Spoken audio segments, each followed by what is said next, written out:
ఏం అలవాటు అయిపోయింది అంటే, ఎవరన్నా ఒక మనిషి ప్రభు దగ్గరికి వచ్చారనుకోండి, వాళ్ళు ఏ కష్టంతో వచ్చారు, ఏ సమస్యతో వచ్చారని ప్రభువు చూస్తారు, అట్లాగే మిగతా వాళ్ళు కూడా చూస్తారు. కానీ యోధ అది చూడడం. ఎందుకని ఆయనకు ఒకటి అలవాటు అయిపోయింది, ఎవరేది తెచ్చినా తీసుకోవడం. కాబట్టి ఏం చూస్తాడు యోధ అంటే, వాళ్ళు ఏ కష్టంతో వచ్చారో చూడడం కంటే వాళ్ళు ఏం తీసుకొచ్చారు అనేది చూస్తాడు. అది ఆయన జీవన విధానం అయిపోయింది. ఇప్పుడు ఆ ఇంట్లో జరుగుతుంది, ఇలాగే నాలుగు గోడల మధ్యలో ఈ సన్నివేశం జరుగుతుంది. యేసు ప్రభు భోజనాన్ని కూర్చున్నాడు. గబగబా కంగారు కంగారుగా మరియ ఒక వస్తువు ఏదో తీసుకొచ్చింది. తీసుకొచ్చిన తర్వాత ఏం చేస్తుంది ఈవిడ అని వీళ్ళందరూ కూడా చూస్తున్నారు. అలా చూస్తున్నప్పుడు మరియ తన చేతుల్లో నుంచి ఒక అత్తరు తీసుకొచ్చింది, అత్తరు బుడ్డిని తీసుకొచ్చింది. అది చాలా ఖరీదైంది, చాలా విలువైంది. అది తీసుకొచ్చింది. అది తీసుకొచ్చినప్పుడు వీళ్ళు ఏమనుకుంటున్నారంటే, యోధ ముఖ్యంగా ఏమనుకుంటాడంటే, యోధ కానీ మిగతా శిష్యులు కానీ అది చూసి వీళ్ళు ఏమనుకుంటారంటే, యేసు ప్రభువుకి కృతజ్ఞతగా బహుమానంగా ఈవిడిది తీసుకొచ్చింది, దీన్ని మనం తీసుకుని తర్వాత ఎక్కువ వెలకి మనం అమ్ముకోవచ్చు, ఇది చాలా ఖరీదైంది, బోలెడన్ని డబ్బులు వస్తాయి అని ఈ మిగతా వాళ్ళు బహుశా అలా అనుకుని ఉండొచ్చు. కానీ వాస్తవానికి అక్కడ ఏం జరుగుతుందంటే, ఆవిడ విలువైన ఆ అత్తరు తీసుకొచ్చి దాని ఉన్న పళ్ళంగా అందరూ చూస్తున్నప్పుడు ఆయన తలపైన పోసిందంట. అంతే కదా, ఆయన తలపైన పోసిందంట. అయితే మరో సువార్తలో దీని గురించి ఏమని రాయబడి ఉందంటే, ఆవిడ అత్తరు తీసుకొచ్చి ఆయన పాదాలపైన పోసిందని రాసుంటుంది. కొంతమంది ఏమంటారంటే, ఏమండి బైబిల్లో ఒక్కొక్క విషయం ఒక్కొక్క సువార్తలో ఒక్కొక్కలాగా రాస్తుందేంటి, ఏది నిజం? ఆమె తలపైన పోసింది నిజమా, లేదంటే పాదాలపైన పోసింది నిజమా అని అడుగుతారు. అయితే యేసుప్రభు అక్కడే ఒక మాట చెప్తాడు. ఏమంటాడంటే, నా భూస్థాపన నిమిత్తం ఈవిడ ఇది చేసింది జ్ఞాపకార్థంగా. కాబట్టి భూస్థాపన నిమిత్తం జ్ఞాపకార్థంగా చేసేది ఎలా ఉంటుందంటే, తల మొదలుకొని పాదాల వరకు చేస్తారు. ఏదో ఒక భాగానికి మాత్రమే కాదు, ముఖ్యంగా గౌరవ సూచనగా తలకిను, లేదంటే తగ్గింపుకు సూచనగా పాదాలకి ఈ సంస్కారం అనేది చేస్తూ ఉంటారు. దాన్ని మనం అంతిమ సంస్కారం అని కూడా పిలుస్తాం. ఆమె తలపైన పోసింది నిజమే, అట్లాగే పాదాలపైన కూడా అత్తరు పోసింది నిజమే. కానీ ఒక్కొక్క సువార్థికుడు ఒక్కొక్కలాగా దాన్ని వివరిస్తూ వచ్చారు. ఇప్పుడు వీళ్ళందరూ ఆ ఇంట్లోకి ఆమె రాగానే, ఆ సువాసన గల అత్తరు బుడ్డి తీసుకురాగానే వీళ్ళందరూ ఏమనుకున్నారంటే, యేసు ప్రభుకి కృతజ్ఞతగా ఇది ఇస్తుంది, చాలా విలువైంది, దాన్ని మనం తీసుకెళ్ళి మార్కెట్లో అమ్ముకుంటే డబ్బులు వస్తాయి, అది వాళ్ళ ఉద్దేశం. కానీ ఆ అవకాశం మరియ వాళ్ళెవరికి ఇవ్వాల. వాళ్ళందరికీ ఆశ్చర్యం కలిగే రీతిలో మరియ ఏం చేసిందంటే, అందరి ముందు దానిని ఆయన తలపైన వంపేసింది. తలపైన పాదాలపైన ఆ అత్తరును వంపేసింది, పోసేసింది. అయితే బైబిల్ ఏమని చెప్పిందంటే, మిక్కిలి విలువైనది. అంతే కదా, ఖరీదైనది అనే దానికి ఒక అర్థం ఉంటుంది, మిక్కిలి ఖరీదైనది అనే దానికి కూడా ఒక అర్థం ఉంటుంది. ఇది రేట్ ఎక్కువ ఈ వస్తువు అంటే ఒక అర్థం, చాలా రేట్ ఎక్కువ అంటే ఇంకో అర్థం. ఇక్కడ ఏమని రాస్తుంది, మిక్కిలి విలువైనది ఆ అత్తరు, తీసుకొచ్చిన అత్తరు. ఆ మిక్కిలి విలువైన అత్తరు తీసుకొస్తే వీళ్ళందరూ చూస్తున్నారు, ఓహో దాన్ని ఇస్తే మనకి, దాన్ని మనం సొమ్ము చేసుకుంటే బోలెడన్ని డబ్బులు వస్తాయి, దాదాపుగా ఒక 5-6 నెలల వరకు మనకి డబ్బుకి ఇబ్బందే ఉండదు అనేది వాళ్ళ ఉద్దేశం. ఎందుకంటారేమో, ఆమె తీసుకొచ్చిన అత్తరు ఖరీదు ఎంత అంటే 300 దేనారములు. ఆమె తీసుకొచ్చిన అత్తరు ఖరీదు 300 దేనారాలు.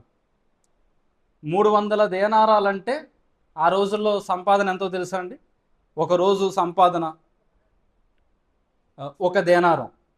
రోజుకి రోజస్తమానం పొద్దున 6 నుంచి సాయంత్రం 6 గంటల వరకు, 8 గంటల డ్యూటీ కాదు అక్కడ, 12 గంటలు, 24 గంటలు కూడా చేయించుకునేవాడు.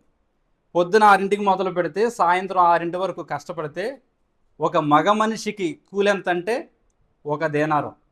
మరి ఇక్కడ తీసుకొచ్చింది మగ మనిషి ఆడ మనిషి? మరియ తీసుకొచ్చింది ఆడ మనిషి. వాళ్ళు కూడా చరిత్ర ప్రకారం ఆవిడ కూడా ప్రతిరోజు పనికి వెళ్ళేది, పని చేసిన అనుభవం. మగవాళ్ళకి ఆడవాళ్ళకి కూలి సమానంగా ఉంటుందా చెప్పండి?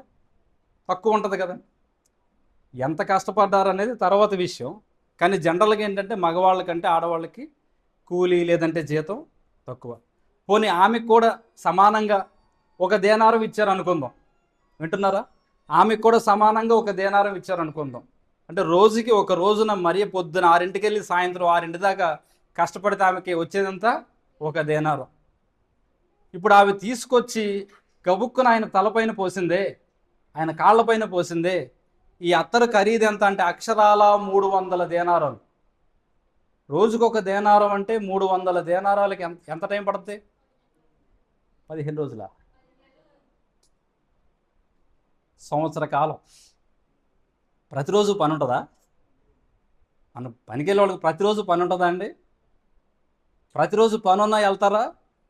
ఏదో నీరసమో, జ్వరమో, చుట్టాలో, పండగలో, వర్షమో ఏదో ఒకటి ఉంటుందిగా. అలా అవన్నీ తీసేయగా. పోనీ ప్రతిరోజు వెళ్ళారనుకోండి, ఆ డబ్బులు అలాగే దాస్తారా? ఖర్చు ఏమి ఉండదా? ఇంట్లో తినాలిగా, బ్రతకాలిగా. అంటే లోతుకు వెళితే ఎన్ని విషయాలు ఉంటాయి చూడండి. ప్రతిరోజు నేను అనుకుంటాను, బహుశా ఆమెకు ఆకలి వేసినా, అవసరం ఉన్నా, పండుగ వచ్చినా బట్టలు కొనుక్కోకుండా, చిరుదిళ్ళు కొనుక్కోకుండా ఆ రూపాయి రూపాయి రూపాయి రూపాయి కూడబెడుతుంది. అలా కష్టపడి కష్టపడి కష్టపడి సంపాదిస్తుంది. సంవత్సరం గొడ్డు చాకిరీ చేసి సంవత్సరం అంతా కష్టపడి, ఒక స్త్రీ సంవత్సరం అంతా కష్టపడి ఆ సంవత్సర సంపాదన అంతా కలిపి ఒక అత్తరు కొందెళ్ళి మార్కెట్లోకి. పోనీ అంత సంవత్సరం కష్టపడి తిని తినక పస్తులుండి సంపాదించి ఆ అత్తరు కొని తీసుకొచ్చి అందరి ముందు తీసుకొచ్చి ఇలా చూపించి, ఇదిగో ఇంత ఖరీదైంది నేను ప్రభువుకి ఇస్తున్నాను అని ఎవరికి చూపించలే. గబగబా చెంగుచాటును పట్టుకుని తీసుకొచ్చింది. అందరూ అక్కడ ఉన్నారు. యోధ పసిగట్టాడు, వస్తువు కనపడకపోయినా వాసన వచ్చింది అత్తరు. అర్థమైపోయింది చాలా విలువైన అత్తరు తీసుకొచ్చిందని. యేసు ప్రభు చేతిలో పెడితే వెంటనే ఆయన చేతిలో నుంచి మనం తీసుకుని మన సంచులు వేసుకుందాం. దీన్ని తీసుకెళ్ళి మార్కెట్లో అమ్మితే 300 దేనారాలు సంవత్సరం సంపాదన. ఒక 6 నెలలు మనకి అటు ఇటుగా సరిపోద్ది అని ఈయన ఆలోచన బహుశా. ఎందుకని ప్రతిదీ డబ్బు కోణంలోనే చూస్తున్నాడు కదా. కానీ ఆవిడ అందరినీ ఆశ్చర్యపరుస్తూ సంవత్సర కాలపు సంపాదనని ఒక అత్తరుగా మార్చి, ఏమాత్రం ఇది వ్యర్థమైపోతుంది, నేను దీన్ని వ్యర్థంగా పాడు చేస్తున్నాననే ఆలోచన కానీ స్పృహ కానీ లేకుండా చాలా ఇష్టంగా అదేదో మహాభాగ్యంగా ఎంచుకుని, మళ్ళీ ఈ మహానుభావుడు నాకు దక్కడేమో, నాకు దొరకడేమో, ఇది ఆయన కాలిగొట్టికి కూడా సరిపోదు కదా అనే ఉద్దేశంతో గబగబా గబగబా ఇంట్లోనికి వచ్చి అది వాళ్ళందరూ చూస్తూ ఉండగా ఒక్కసారిగా ఆయన తలపైన పోసేసింది. సంపాదించడానికి సంవత్సరం పట్టింది, దాన్ని ఖర్చు చేయడానికి 1 నిమిషం కూడా పట్ల. మహా అయితే ఒక 30 సెకండ్లు పట్టుంటుంది. ఆ 30 సెకండ్లే తన జీవిత పరమార్థం అనుకుంది ఆ మనిషి. ఊరికే ఒక స్టేట్మెంట్ ఇవ్వలేదు యేసు ప్రభు. ఎక్కడైతే నా ప్రస్తావన వస్తుందో అక్కడ ఈ స్త్రీ ప్రశంసించబడుతుంది అన్నాడు. ఊరికి ఎందుకంటాడండి ఆ మాట? దారిపోయే వాళ్ళని అంటాడా? ఆ లోతుపాట్లు తెలుసు కాబట్టి అన్నాడు ఆయన. ఎంత సంపాదించారో చూస్తారు కానీ ఎంత కష్టపడ్డాడు ఎవడు చూస్తాడండి? ఎవరన్నా ఓ మంచి బట్ట కట్టినా, మంచిగా ఓ ముద్ద తింటున్నా, ఏదన్నా వస్తువులు కొనుక్కున్నా, వాళ్ళు బాగుపడిపోయారు, వాళ్ళు పైకి వెళ్ళిపోయారు, వాళ్ళు ఎదిగిపోయారు అని ఇలా రకరకాల పదాలు వస్తాయి. కానీ ఆ స్థాయికి వచ్చాడంటే ఆ మనిషి ఎంత కష్టపడ్డాడో, ఆ స్థానంలో ఉన్నారంటే ఆ కుటుంబం ఎన్ని ఒడిదుడుకులు ఎదుర్కొందో ఈ ఆలోచన రాదండి. ఎప్పుడైతే ఆ కోణంలో మనిషి ఆలోచించడం నేర్చుకుంటాడో ఆ కుటుంబాలు కూడా బాగుపడతాయి. యేసు ప్రభు అది కూడా చూస్తారు కదా. యేసు ప్రభు చూసేదే అది ముఖ్యంగా. బయట ఏది జరుగుతుందో అది కాదు, అది జరగడానికి లోపల ఏం జరిగింది అనేది చూస్తాడు ఆయన. ఇప్పుడు ఆ అత్తరు తీసుకొచ్చి అక్కడ పోస్తుంటే వీళ్ళందరూ ఏమని చూశారు? అర్రే రర్రే, ఇంత విలువైంది కదా, ఇది ఇంత ఖరీదైంది. సంవత్సర కాలపు సంపాదన, ఒక సగటు మనిషి సంవత్సర కాలపు సంపాదన తీసుకొచ్చి చిటుక్కును పాడు చేసేసిందే తెలియపెట్టకుండా అని వాళ్ళు అది చూస్తున్నారు. కానీ ప్రభువుకి ఏమర్థమైందంటే, సంవత్సరం తిని తినక కష్టపడి సంపాదించిందంతా తీసుకొచ్చి 30 సెకండ్లలో మొత్తం ఇక్కడ దిమ్మరించేసింది, పారబోసేసిందంటే, ఇలా నా పైన కృమ్మరించిందంటే ఎంత ప్రేమ నా మీద ఈ మనిషికి ఉంది అని ఎంత ఇష్టపడుతుంది. డబ్బు కంటే జీవితం కంటే నేను చాలా ఎక్కువని ఈ మనిషి ఎంతగా నన్ను ప్రేమించింది. పైగా ఆమె ఎంత కష్టపడి ఉంటుంది, ఎన్ని ఆశలను చంపుకొని ఉంటుంది. ఓ పండగకి ఓ చీర కూడా కొనుక్కోకుండా ఆ డబ్బు అలా దాచిపెట్టింది. ఎంత దాచిపెట్టి ఇన్ని చేసి చివరికి ఏం చేసిందంటే, అందరి ముందు వేదిక మీద తీసుకొచ్చి నా చేతిలో పెట్టలేదు, ఒక ఇంట్లో 4 గోడల మధ్యలో నేను ఉంటే తీసుకొచ్చి నా తలపైన కృమ్మరించింది, నా కాళ్ళపైన కృమ్మరించింది. ఎంత ప్రేమ ఈ మనిషికి నేనంటే అని యేసు ప్రభు ఆ కోణంలో చూశాడు. నేను ఒక మాట చెప్తున్నాను వినండి. భూమి మీద మనం మన కుటుంబం కోసం కానీ, దేవుని సేవ నిమిత్తం కానీ, లేదంటే ఎవరికన్నా ఏదన్నా సహాయం చేసే స్థితిలో కానీ మనం ఏదన్నా ఒక పని చేసాం అనుకోండి, మన చుట్టూరు ఉన్న వాళ్ళు దాన్ని గుర్తించకపోయినా, ఆ సాయం పొందినోళ్ళు కూడా దాన్ని గుర్తించకపోయినా, దేవుడు ప్రతి దానిని కూడా గుర్తిస్తాడండి. ప్రతి దాన్ని మూలాలతో సహా దేవుడు చూస్తాడు. ఏ ఉద్దేశంతో ఏ పని చేశారు, ఎంత కష్టపడ్డారు, ఎంత ప్రయాసపడ్డారు, దీని వెనకాల ఉన్న కారణాలు ఏంటి, ఆలోచన ఏంటి, సమస్తాన్ని కూడా దేవుడు చూస్తాడు. మనం నీతి నిమిత్తము చేసిన ఏది కూడా, అది ఎంత చిన్నదైనా ఎంత పెద్దదైనా, ఏది ఎన్నటికీ వ్యర్థం కాదండి. ప్రతీది కూడా ఒక విత్తనం లాంటిది. అది మనం వెళుతూ ఉంటాం, మనం వెనకాల అది మొలకెత్తుతుంది. రేపటి రోజున మన పిల్లలు ఆ యొక్క ఫలాలను కోసుకుంటారు. అది మంచి అయితే మంచి ఫలాలు, చెడైతే చెడు ఫలాలు.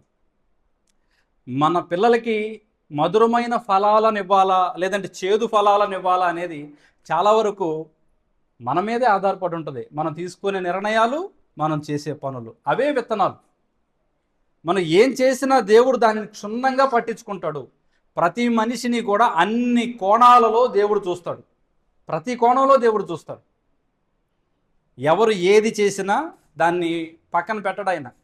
దేవుడు ఉన్నదే మనకు న్యాయం చేయడానికి. ఆయన కృప చూపించి మనం చేసిన ప్రతిదానికి మనకు న్యాయం చేయడానికి దేవుడు ఉన్నాడు, చేస్తాడు ఆయన. ఇప్పుడు వీళ్ళందరూ ఇంత సంపాదన తీసుకొచ్చి రెప్పపాటులో పాడు చేసింది అని వీళ్ళు అనుకుంటుంటే, యేసు ప్రభు మరో కోణంలో చూశారు. అయినప్పటికీ వాళ్ళు, అది చాలా ఖరీదైంది కదా, మనసు ఆపుకోలేక, ఆ కడుపులో ఆ విషయాన్ని దాచుకోలేక, ప్రభువు అక్కడ ఉన్నప్పటికీ కూడా వాళ్ళు నోరు తెరిచి మాట్లాడారు. ముఖ్యంగా యోధా. ఇది మనకి యోహాను సువార్త 12లో కనపడుతుంది. ముఖ్యంగా యోధా కూడా మాట్లాడతాడు. ఎందుకు అలా పాడు చేస్తున్నావు, నువ్వేం చేస్తున్నావు నీకు అర్థమవుతుందా? సంవత్సర కాలపు సంపాదన కదా అది, 300 దేనారాలు దాన్ని అమ్మితే వస్తాయి, ఓ ఫ్యామిలీ బతికేద్ది. దానిని తీసుకొచ్చావు, నువ్వు తీసుకొచ్చిందా, నువ్వు బాగానే ఉంది, అది మా చేతికిస్తే దాన్ని అమ్మేవాళ్ళం కదా. పైగా అతను ఏమని కవర్ చేశాడంటే, దాన్ని అమ్మి ఆ వచ్చిన డబ్బుతో పేదలకు సహాయం చేసేవాళ్ళం కదా. ఉత్తినే, అదంతా ఉత్తి మాటలే. చాలామంది స్వలాభం కోసం అడ్డు పెట్టుకునేది సామాన్యమైన ప్రజలనే. పేదలకు సహాయం చేసేవాడిని కదా అన్నాడు. కానీ ఆయన ఉద్దేశం అది కాదు. అది అమ్ముకుంటే మనకు బోడని డబ్బులు వస్తాయి కదా, అది ఆయన ఉద్దేశం. మరి ఇంకోలాగా మాట్లాడితే ప్రభు ఊరుకోడు కదా. కాబట్టి ఆయన ఆ మాట అన్నాడు. మిగతా వాళ్ళు కూడా దానికి వంతపాడారు. ఆయనతో ఉన్న వాళ్ళకి ఆయన విలువ అర్థం కాల. ప్రతిరోజు ఆయన వెంబడించే వాళ్ళకి ఆయన విలువ అర్థం కాల. ఆయన మాటల బాటల్లో నడిచే వాళ్ళకి ఆయన ఏంటో తెలియలే. ఎందుకు తెలియలేదు చెప్పనా? ఆయన వాళ్ళకి అందుబాటులో ఉన్నాడుగా, ప్రతిరోజు వాళ్ళతోనే ఉన్నాడుగా, వాళ్ళతోనే నడిచాడుగా, కష్టం సుఖం వాళ్ళతోనే ఆ 3.5 సంవత్సరాల ప్రయాణం కొనసాగింది. కానీ ఈ స్త్రీకి అలా కాదు కదా. ఎప్పుడో బేతనియ గ్రామానికి వెళితే కనపడతాడు ప్రభు. 1000 కళ్ళతో ఆ కుటుంబం ఎదురు చూస్తుంది, ప్రభు ఎప్పుడు వస్తాడు, ప్రభు ఎప్పుడు వస్తాడు. అందుబాటులో ఉంటే ఏదైనా లోకు అయిపోద్ది. కానీ అయినప్పటికీ కూడా లోకు అవుతాడని తెలుసు, ముఖం మీద ఉమ్మేస్తారని తెలుసు, కొరడాలతో కొడతారని తెలుసు, సిలువ వేసి చంపుతారని తెలుసు, చాలా నీచాతి నీచమైన మాటలు, బూతులు, పదప్రయోగాలు ఇవన్నీ వాడతారని కూడా ఆయనకు తెలుసు. అయినప్పటికీ కూడా మనిషికి మోక్షాన్ని నిత్య జీవాన్ని ఇవ్వడానికి వాటన్నిటినీ భరించడానికి ఆయన సింహాసనాన్ని విడిచిపెట్టి సామాన్య ప్రజల మధ్యలో జీవించాడు ఆ రోజున. కాబట్టి వాళ్ళు ఏమంటున్నారు, ఎందుకు అలా పాడు చేస్తావు? నిజానికి ఆవిడ పాడు చేసిందా? తీసుకొచ్చి అక్కడెక్కడైనా పంపితే పాడైపోయినట్టు. ఆవిడ తీసుకొచ్చి ఎక్కడ పోస్తుంది? ప్రభు తలపైన, ఆయన పాదాలపైన. దొరుకుతాడు ఆయన మళ్ళీ కావాలితే? సర్వలోకాలను సృజించిన మహోన్నతమైన దేవుడు, తన మాటతో భూమికి పునాది వేసిన ఆ ప్రభువు శరీరధారి అయి మానవుడిగా ఈ లోకంలో జీవించినప్పుడు ఆమె ఆ చిన్న క్రియ సాక్షాత్తు దేవునికే చేస్తే వాళ్ళు దాన్ని మానవ కోణంలో చూశారు, మానవ దృష్టితో చూశారు. కాబట్టి దాని గొప్పతనం వాళ్ళకి అర్థం కాదు. ఆయన మళ్ళీ వెళ్ళిపోతే మళ్ళీ దొరుకుతాడా? దొరకడు. ఇప్పుడు ఆయన తన మహిమతో, తన సార్వభౌమాధికారంతో, తన మహిమ కలిగిన సింహాసనం మీద కూర్చుని సమస్త మానవాళిని పూర్వం నుంచి ఎలాగైతే పరిపాలన చేశాడో ఈ విశ్వాన్ని మళ్ళీ అదే రీతిగా పరిపాలన చేస్తున్నాడు అనుకోండి. ఎవరన్నా వెళ్ళి ఆయన తలపైన అత్తరు పోయగలరా? అసలు అక్కడ దాకా వెళ్తారా? వెళ్ళే అవకాశమే లేదు కదా. కానీ ఆ రోజున మానవుడిగా ఉన్నాడు కాబట్టి దొరికేశాడు వీళ్ళందరికీ. దానిని ఆవిడ సద్వినియోగం చేసుకుంది. నిజంగా 30 సెకండ్లలో తన జీవితాన్ని సార్థకం చేసుకుంది ఒక మనిషి. 3.5 సంవత్సరాలు ఉన్నా కూడా వీళ్ళకి అర్థం కాదు. 30 సెకండ్లలో ఆ అత్తరు తీసుకొచ్చి పోస్తే వాళ్ళు ఏమన్నారంటే, వెలిచూపు, ఆత్మీయ నేత్రాలు లేవు, వెలిచూపుతో వాళ్ళు ఏమన్నారంటే, ఎందుకు ఇలా పాడు చేస్తున్నావు? దాన్ని నమ్మితే పోవడం డబ్బులు వస్తాయి కదా, పోడంతమంది పేదవాళ్ళకి పంచివచ్చు కదా, ఆకలితో ఉన్నవాడికి అన్నం పెట్టవచ్చు కదా, ఎన్నో చేయొచ్చు కదా, తీసుకొచ్చి ఆయన మీద ఎందుకు పోస్తున్నావు? చాలామందికి ఇది అర్థం కాదండి. వెలిచూపు ఒకటి ఉంటుంది, ఆత్మీయ నేత్రాలు ఒకటి ఉంటాయి, ఆత్మీయ చూపు ఉంటుంది. వెలిచూపు ఎట్లా ఉంటుందంటే, ఎందుకు ఈరోజు ఎన్ని పనులు ఉన్నామా అనుకుని చర్చికి వెళ్తున్నారు, అవసరమా? యువతలు ఎంత ఇంపార్టెంట్ పని ఉంది అదంతా వదిలేసుకుని చర్చికి ఒక వారం వెళ్ళకపోతే ఏమైపోద్ది? ఎందుకు ఈ కుటుంబం ఎంత కట్టడిగా ఉండి చర్చికి వెళ్తున్నారు? ఇది వెలిచూపు. ఆత్మీయ చూపు ఎలా ఉంటుందో తెలుసా? వీళ్ళు కరెక్ట్ వ్యక్తులు, దేవుడి కోసం ఏదన్నా వదిలేసుకుంటారు. ఇది ఆత్మీయ నేత్రం. వెలిచూపుకి ఆత్మీయ చూపుకి చాలా వ్యత్యాసం ఉంటుంది. దేవుని కోసం ఏదన్నా ఇచ్చినా, ఒక కానుక ఇచ్చినా, లేదంటే చర్చి కోసం ఏదన్నా చేసినా, లేదంటే దేవుని పేరు మీద ఎవరికన్నా ఏదన్నా చేసినా, ఇందుకు వీళ్ళు డబ్బులు ఎలా పాడు చేస్తున్నారు? ఇది వెలిచూపు. ఆత్మీయ నేత్రాలు ఎలా ఉంటుందో తెలుసా? వీళ్ళు నిజంగా దేవుని సేవ చేస్తున్నారు, వారి భక్తిని క్రియల రూపంలో వీళ్ళు చూపిస్తున్నారు, వీళ్ళు నిజంగా దేవునికే సేవ చేస్తున్నారు. ఇది ఆత్మీయ నేత్రం. ఈ రెండిటికి చాలా తేడా ఉంటుంది. సువార్త విషయంలో కూడా అంతే. సిలువను గూర్చిన వార్త నశించుచున్న వారికి వెర్రితనంగా కనపడద్ది. మన భక్తి ఒక్కొక్కరికి వెర్రితనంగా కనపడవచ్చు. రక్షించబడిన వారికి అందులో ఉన్న దేవుని శక్తి ఏంటో తెలుస్తుంది. కాబట్టి వీళ్ళందరికీ ఆయనతో ఉన్నా కూడా వీళ్ళందరిది ఇప్పుడు ఎలా ఉంది? వెలిచూపు. విచిత్రం ఏంటంటే, శారీరకంగా ప్రభువుకి వీళ్ళు పక్కనే ఉన్నారు, కానీ ఆత్మీయంగా వాళ్ళు ప్రభువుకి చాలా దూరంగా ఉన్నారు. కానీ ఆ స్త్రీ శారీరకంగా ప్రభువుకి చాలా దూరంగా ఉంది, కానీ ఆత్మీయంగా ప్రభువుకి చాలా దగ్గరగా ఉంది. ఇప్పుడు వాళ్ళు ఇలా అంటుంటే యేసు ప్రభు అన్నాడు, వాళ్ళు ఊహించలేదు ఎప్పుడు ఈ ఆన్సరు. ఎందుకంటే యేసు ప్రభు అంతకుముందే చెప్పాడు కదా, బేదలకు భోజనం పెట్టినా, వస్త్రహీనులకి వస్త్రాలు ఇచ్చిన, ఆకలితో ఉన్నవారిని మీరు పట్టించుకున్న, గతంలో కూడా మనం చెప్పుకున్నాం కదా. ఇలా చేస్తే మీరు నాకు సేవ చేసినట్టే, నా రాజ్యంలో మీకు చోటు ఉంటుంది, ఇవన్నీ ప్రభువే చెప్పాడు. దాన్ని కూడా వీళ్ళు బేస్ చేసుకుని గట్టిగా మాట్లాడుతున్నారు. ఇప్పుడు ఎందుకు అలా పాడు చేస్తావు, పేదవాళ్ళకి ఇవ్వచ్చు కదా అని. వాళ్ళ ఉద్దేశం ప్రభువుకి తెలుసు, పేదవాళ్ళకి ఇవ్వడం కాదు, దాన్ని నమ్మి ఆ డబ్బులు సొమ్ము చేసుకోవడం. ఇప్పుడు ప్రభు వారి తరపున మాట్లాడతాడు, ఎందుకు ఇలా చేస్తున్నారని అంటారేమోనని వాళ్ళు అనుకున్నారు. కానీ ఇంతకీ ప్రభు ఏమన్నాడంటే, పేదలు ఎప్పుడు మీతోనే ఉంటారు, కానీ నేను ఎప్పుడు మీతో ఉండను కదా అని చెప్పి, ఈమె నా భూస్థాపన నిమిత్తము ఇది చేస్తుంది. మనం ఒక మనిషి ఎలాంటోడైనా భూమి మీద బ్రతికినప్పుడు, స్త్రీ కానీ పురుషుడు కానీ వాళ్ళు ఎలా జీవించినా, దుర్మార్గంగా బ్రతకనేమో, మంచిగా బ్రతకని, 10 మందికి మేలు చేయని, లేదంటే చేయకపోని, కానీ ఒకటి గుర్తుపెట్టుకోండి, ప్రతి మనిషి ఎవరైనా కూడా చనిపోయినప్పుడు ఆ భూస్థాపన ఏదైతే చేస్తారో దాన్ని చాలా గౌరవంగా చాలా మర్యాదగా సంస్కారవంతంగా ఆ మనుషుల్ని సాగనంపాలి సమాజంలో నుంచి సమాధిలోనికి. ఎందుకంటే వారికి చేసే చివరి సంస్కారం, చివరి గౌరవం అదే కాబట్టి. ఆ తర్వాత ఇంకా చేయడానికి ఏమీ లేదు కదా. ఆ దేహం ఎలాగో వెళ్ళి మట్టిలో కలిసిపోద్ది. తర్వాత ఆ దేహానికి ఏమీ చేయడానికి లేదు. ఓ బంగారుపు నగ తీసుకొచ్చి ఆ దేహానికి పెట్టడానికి లేదు. ఎందుకని మట్టిలో కలిసిపోద్ది, తర్వాత కనపడదు.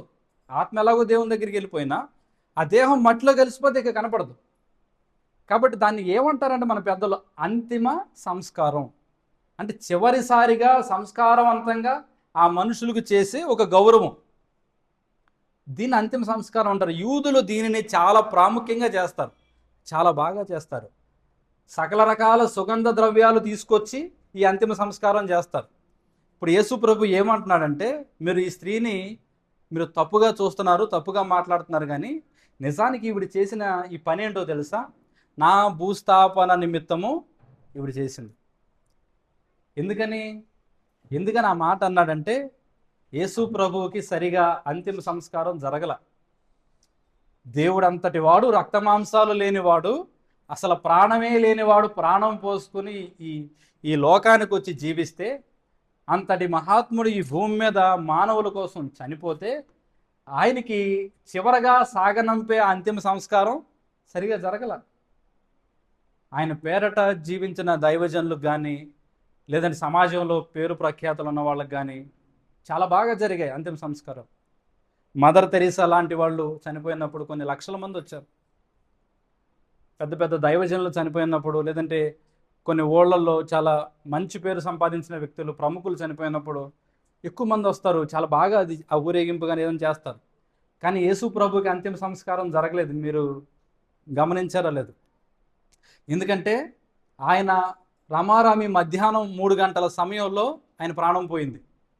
3 గంటల సమయంలో ఆయన ప్రాణం పోతే ఆయన శిలువ మీద నుంచి దింపి భూస్థాపన చేయాలి. ఎవరికి ధైర్యం చాలట్లా. వెళ్ళి ఆ పిలాతు దగ్గరికి వెళ్ళి మాట్లాడితే మనల్ని కూడా ఏదైనా చేస్తారేమోనని అందరూ భయంగా ఉండిపోయారు. శిష్యులు కూడా దగ్గరికి రాలా, ఎటోళ్ళట్టు చదువుకున్నారు.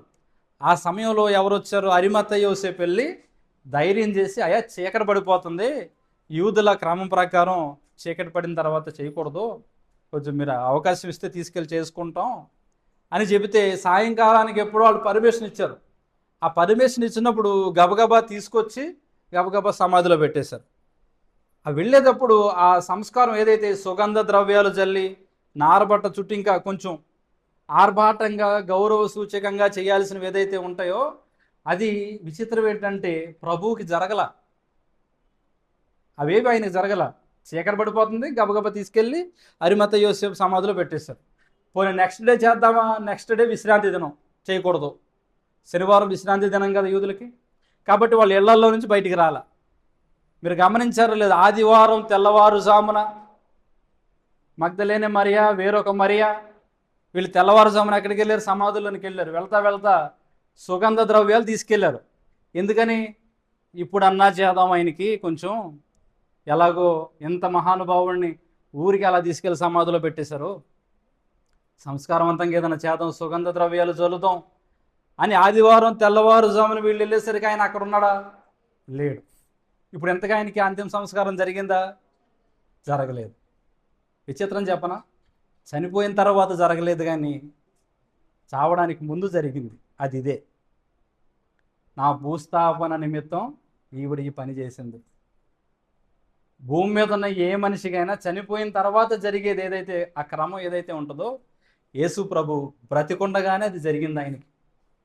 అందుకని ఆయన అన్నాడు, నా ప్రస్తావన వచ్చినప్పుడు, నా మరణానికి సంబంధించిన లేదంటే పునరుద్ధానానికి సంబంధించిన ప్రస్తావన ఎక్కడొస్తుందో అక్కడ ఈ స్త్రీ కొనియాడబడుతుంది, ప్రశంసించబడుతుంది. ఎందుకంటే ముందుగానే ఈవిడది చేసింది. ఎంత దూరం ఆలోచించాడు చూడండి ప్రభు, ఎంతగా ఏ ఉద్దేశంతో ఆయన మాట్లాడాడో చూడండి. వాళ్ళకేం కనపడింది? డబ్బులు పాడు చేస్తున్నది కనపడింది. కానీ ఆయన ఏం చూశాడు? సంవత్సర కాలపు సంపాదన, తిని తినక దాచిన సంపాదన. రేపు ఎలాగో నాకు భూస్థాపన తర్వాత అంతిమ సంస్కారం సరిగ్గా జరగదు, నన్ను జాగ్రత్తగా సాగనంపరు, 3వ రోజున బయటకు వస్తే అది వేరే విషయం. కానీ చేయాల్సింది ప్రతి మానవుడికి ఎలాగైతే చేస్తారో అది నాకు సంస్కారవంతంగా జరగదు. కాబట్టి ఎంత విలువైన అత్తరు తీసుకొచ్చి నేను బ్రతికుండగానే ఈ స్త్రీ నాకు అంతిమ సంస్కారం చేసింది, నా సమాధి నిమిత్తం ఆవిడ అది చేసింది అని యేసు ప్రభు చెప్పాడు. అసలు విషయానికి వస్తే